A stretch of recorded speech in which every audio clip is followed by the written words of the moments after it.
بسم اللہ الرحمن الرحیم۔ بسم اللہ الرحمن الرحیم۔ السلام علیکم عزیز طلبہ کرام، آج ہمارا مبادیات الحدیث کا سبق نمبر 6 ہے، جس میں ہم حدیث کی کتابی تدوین کا پہلا حصہ پڑھیں گے۔ اس سے پہلے کہ ہم لوگ آگے بڑھیں، سابقہ سبق کے نکات کے اوپر ہم ایک نظر ڈالتے ہیں اور اگلی سلائیڈ کے اندر ہم دیکھتے ہیں کہ اب تک ہم نے جتنے اسباق پڑھے ہیں ان کا خلاصہ کیا ہے۔ تو ہم نے جو اسباق پڑھے ہیں اس میں سے پہلا سبق، اس کا خلاصہ ہمارے سامنے آ گیا کہ حدیث سے متعلق چند مباحث کا بیان تھا اس میں، اور سبق نمبر 2 کا خلاصہ آ گیا، سبق نمبر 3 جس میں تدوین حدیث کے اوپر ہم نے بات شروع کی تھی اور اس کا حصے اول زیر بحث آیا، اور سبق نمبر 4 میں تدوین حدیث کا حصے دوم تھا، اور سبق نمبر 5 میں تدوین حدیث کا حصے سوم۔ آگے بھی چند اسباق تک تدوین حدیث کے اوپر ہم لوگ بات کریں گے۔ تو اگلے سلائیڈ میں دیکھتے ہیں کہ سبق نمبر 6 کا خلاصہ کیا ہے۔ سبق نمبر 6 کے مشمولات یہ چند نکات ہیں، انشاءاللہ بالترتیب ہم ان 6 نکات کے اوپر گفتگو کریں گے۔ یہاں تک حدیث کے وثوق اور اعتماد کے صرف 2 ذریعوں پر بحث ہوئی، ایک تعامل اور دوسرا روایت۔ عملی تواتر اور روایت کے ساتھ ساتھ ذخیرے حدیث کا غالب ترین حصہ خود اس کے عینی شاہدین کے زمانے میں زیادہ تر انہی کے ہاتھوں سے قید تحریر میں آ چکا تھا اور مسلسل اسی طرح کتابی شکل میں باقی رہا اور اب تک باقی ہے۔ مطلب یہ ہے کہ کسی کو یہ شبہ نہ ہو کہ ممکن ہے کہ ابتدا میں بعض لوگوں نے حدیث کے بعض ذخیروں کو لکھ لیا ہو، لیکن بعد کو یہ کتابی ذخیرے ضائع ہو گئے ہوں اور درمیان میں پھر زبانی روایت پر اس کا دار و مدار رہ گیا ہو اور آخر میں لوگوں نے اسے پھر قلم بند کر لیا ہو، بلکہ جب سے یہ مجموعے لکھے گئے اس وقت سے اب تک درمیان میں غائب ہوئے بغیر اسی کتابی شکل میں منتقل ہوتے چلے آ رہے ہیں۔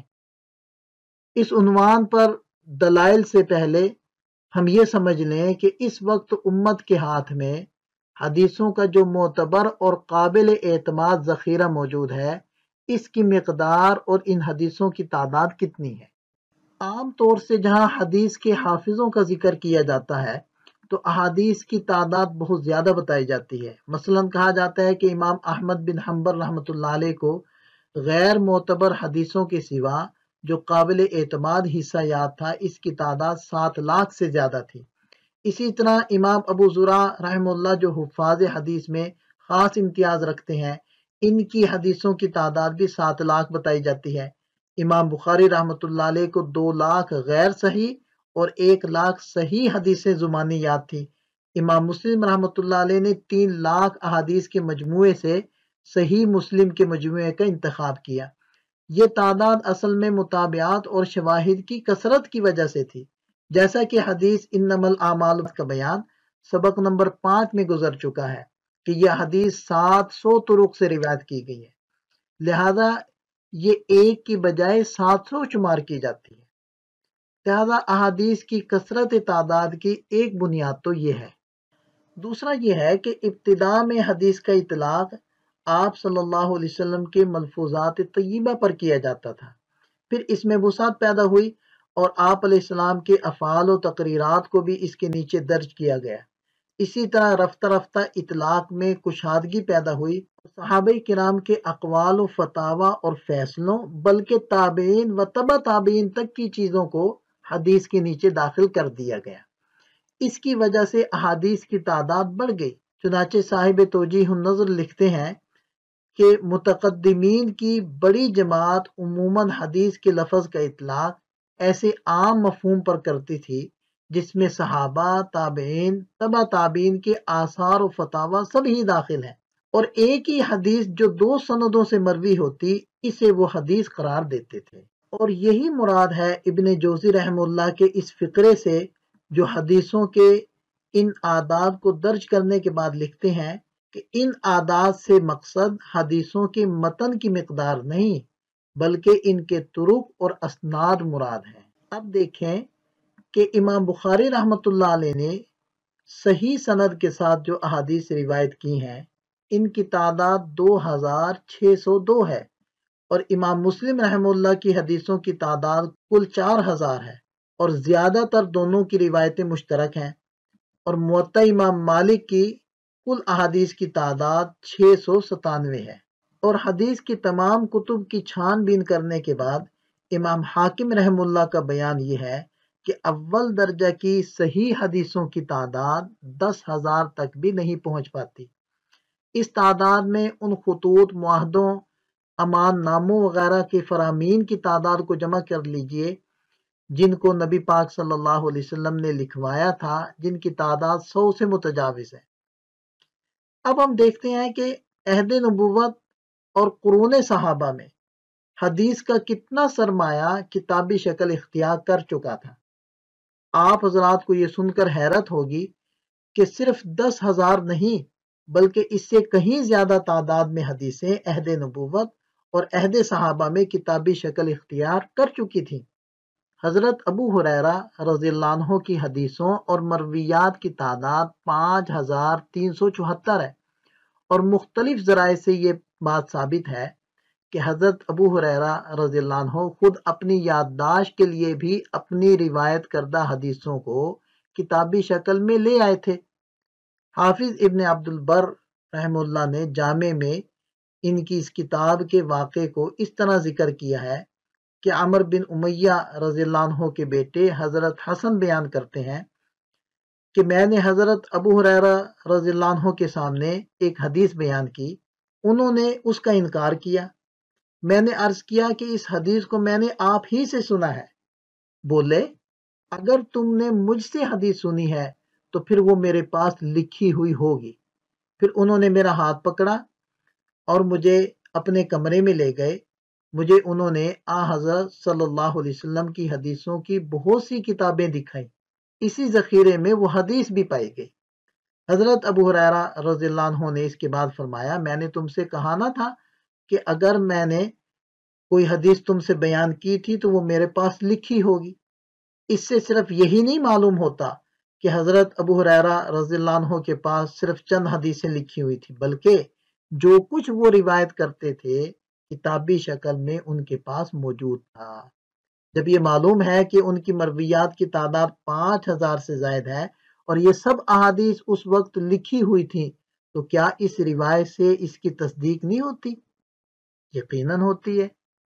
اور صرف ایک نسخہ نہیں، دارمی جو حدیث کی مستند کتاب ہے اور اس کا درجہ سیاہ ستہ کی اکثر کتابوں سے بلند ہے، اس میں ہے کہ حضرت ابو ہریرہ رضی اللہ عنہ کے مشہور شاگرد حضرت بشیر نے ایک نسخہ ان کی حدیثوں کا تیار کر کے خود ان کو پڑھ کر سنایا تھا۔ روایت کے الفاظ یہ ہیں کہ حضرت بشیر رضی اللہ عنہ سے روایت ہے، انہوں نے فرمایا کہ حضرت ابو ہریرہ رضی اللہ عنہ سے جو حدیثیں میں سنا کرتا تھا انہیں لکھ لیا کرتا تھا۔ جب میرا ارادہ ان سے الگ ہونے کا ہوا تو ان کی حدیثوں کو میں نے ان کے سامنے پڑھا اور آخر میں کہا کہ یہ وہ حدیثیں ہیں جو آپ سے میں نے سنی ہیں۔ تو حضرت ابو ہریرہ رضی اللہ عنہ فرمانے لگے جی ہاں۔ حضرت ابو ہریرہ رضی اللہ عنہ کے دوسرے شاگرد حمام بن منبہ جو یمن کے امراء میں سے تھے، ایک زمانے تک ان کی خدمت میں رہے اور ان کی احادیث کو جمع کیا جو صحیفہ حمام کے نام سے مشہور ہے۔ اور امام احمد بن حنبل رحمہ اللہ نے اس کتاب کا ایک بہت بڑا حصہ اپنی مسند کے اندر داخل کر دیا ہے۔ اس کا مطلب یہ ہوا کہ اسی زمانے میں حضرت ابو ہریرہ رضی اللہ عنہ کی حدیثوں کی یہ نسخے تیار ہو چکے تھے۔ یہ تو وہ نسخے ہیں جن کا پتہ چلا ہے، ورنہ حضرت ابو ہریرہ رضی اللہ عنہ جن کے شاگردوں کی تعداد امام بخاری رحمۃ اللہ علیہ نے 800 کے قریب بتائی ہے، کون کہہ سکتا ہے کہ کتنوں نے یہ کام کیا ہوگا؟ خود حضرت ابو ہریرہ رضی اللہ عنہ نے اپنے لیے جب نسخہ تیار کیا تھا تو کیا وجہ ہو سکتی تھی کہ ان کے شاگرد ایسا نہ کرتے؟ صحیح بخاری میں حضرت ابو ہریرہ رضی اللہ عنہ کا ایک بیان درج ہے، وہ فرمایا کرتے تھے کہ آپ صلی اللہ علیہ وسلم کے اصحاب میں آپ کی حدیثوں کو بیان کرنے والا مجھ سے زیادہ کوئی نہیں، البتہ عمرو بن العاص رضی اللہ عنہ اس سے مستثنا ہے، جس کے معنی یہ ہوئے کہ حضرت عبداللہ ابن عمرو کی مرویات کی تعداد خود حضرت ابو ہریرہ رضی اللہ عنہ کی ذاتی اعتراف کی بنیاد پر ان کی حدیثوں سے زیادہ تھی۔ جب ان کی حدیثیں 5000 سے زائد ہیں تو اس کا نتیجہ یہ نکلا کہ حضرت عبداللہ کی روایات کی تعداد 5374 سے یقیناً زائد ہونی چاہیے، اور اس مجموعہ کو انہوں نے براہ راست نبی پاک صلی اللہ علیہ وسلم کے حکم سے لکھا تھا۔ چنانچہ فرماتے ہیں کہ میں نے عرض کیا کہ اے اللہ کے رسول، کیا میں وہ سب کچھ جو آپ سے سنتا ہوں لکھ لیا کروں؟ تو حضور نبی کریم صلی اللہ علیہ وسلم نے فرمایا کہ جی ہاں، بالکل لکھ لیا کرو۔ تو میں نے عرض کیا کہ خوشی اور غصہ دونوں حالتوں کی باتوں کو لکھ لیا کروں؟ تو آپ صلی اللہ علیہ وسلم نے فرمایا ہاں، کیونکہ میں ان سب حالات میں حق کے سوا کچھ نہیں بولتا۔ تو اس روایت میں اکتب کل ما اسمع، یعنی وہ سب کچھ جو آپ سے سنتا ہوں لکھ لیا کروں، یہ قابل غور ہے، جس کے یہی معنی ہے کہ حضرت عبداللہ آپ علیہ السلام کی ہر بات اور ہر حالت کی بات کو لکھ لیا کرتے تھے۔ محدثین میں ان کی یہ کتاب صحیفہ صادقہ کے نام سے مشہور ہے، اور وہ خود بھی اپنی کتاب کو اسی نام سے یاد کرتے تھے۔ سبق زیادہ طویل نہ ہو جائے اس لیے ہم اس بحث کو اگلے سبق کے اندر کر لیتے ہیں، اور اس سبق سے متعلقہ سوالات بھی سبق نمبر 7 کے اخیر میں ہم ذکر کر دیں گے۔ دعا میں یاد رکھیے گا۔ السلام علیکم۔